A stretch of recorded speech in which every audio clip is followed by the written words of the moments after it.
Sungai Amazon mengalir melintasi 9 negara di Amerika Selatan dengan panjang total lebih dari 6.400 km.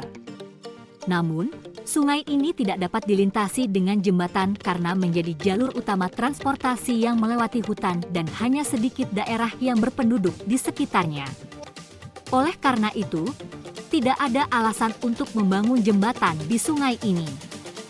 Selain itu, sungai ini dapat meluap hingga 9 meter dan lebar sungainya yang hanya sekitar 5 km dapat meningkat hingga sekitar 50 km dalam beberapa minggu di beberapa titik.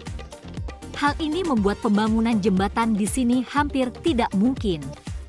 Di Selandia Baru, di kota pesisir Mulraki, terdapat batu bulat yang sangat besar. Bebatuan ini memiliki tinggi sekitar 2 meter dan berat sekitar 7 ton, setara dengan 10 ekor sapi. Menurut legenda suku Maori, batuan ini adalah sisa-sisa barang dari kapal besar yang tenggelam ratusan tahun yang lalu. Secara ilmiah, batuan ini merupakan hasil dari penyatuannya pasir dan kerikil yang membentuk bongkahan batu besar akibat terpaan ombak dan angin selama jutaan tahun. Di Gunung Ijen, Jawa Timur, terdapat danau berwarna virus nan menawan di puncaknya. Namun, perlu diingat untuk tidak terjun ke dalam danau ini karena danau tersebut mengandung asam. Yang lebih menakutkan adalah gas belerang yang keluar saat lava mengalir dengan suhu mencapai 537 derajat Celcius. Saat terpapar udara, gas tersebut akan terbakar membentuk api biru elektrik yang spektakuler. Itulah sebabnya Gunung Ijen memiliki lava berwarna biru. Di Kepulauan Selatan Islandia, terbentuklah survei yang memiliki lebih dari 50 tahun karena erupsi vulkanik pada tahun 1963. Hal ini membentuk salah satu kepulauan termuda di dunia. Kepulauan ini menjadi rumah bagi berbagai bakteri, fungi, dan jamur yang mengundang banyak hewan lainnya seperti anjing laut dan burung-burung. Namun, pulau ini saat ini semakin kecil akibat erosi air dan angin. Di Australia, Anda dapat mengunjungi Opera House, melihat kanguru di mana-mana, dan menyaksikan ombak teraneh di dunia di Deep Rope di Australia Barat.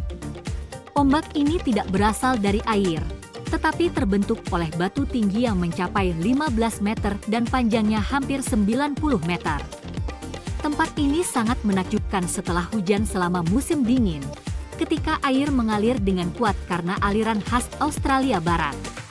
Di Atlanta, ada Museum World of Coca-Cola, di mana resep rahasia minuman Coca-Cola disimpan dalam lemari besi besar yang dijaga ketat sepanjang waktu. Hanya sedikit orang yang dapat melewati pintu lemari besi tersebut. Sejak dibuat pada tahun 1886, perusahaan ini telah benar-benar menjaga rahasia resepnya dan hanya memberikannya kepada karyawan yang paling jujur. Pada tahun 2006, seorang mantan karyawan mencoba menjual resep tersebut ke Pepsi, tetapi Pepsi segera menghubungi polisi dan memberitahu Coca-Cola. Danau Polka Dot di British Columbia, Kanada, adalah tempat yang harus dikunjungi oleh semua orang. Danau ini memiliki air yang jernih, tetapi dengan titik-titik air berwarna kuning, biru, dan hijau. Danau ini kaya akan berbagai mineral seperti natrium, kalsium, dan magnesium sulfat yang terkonsentrasi di dalamnya. Pengunjung dilarang mendekati atau bahkan mencelupkan kaki mereka ke dalam danau ini karena adanya pagar yang melindungi danau tersebut, dengan tanda yang menunjukkan kerentanan budaya dan ekologi area tersebut.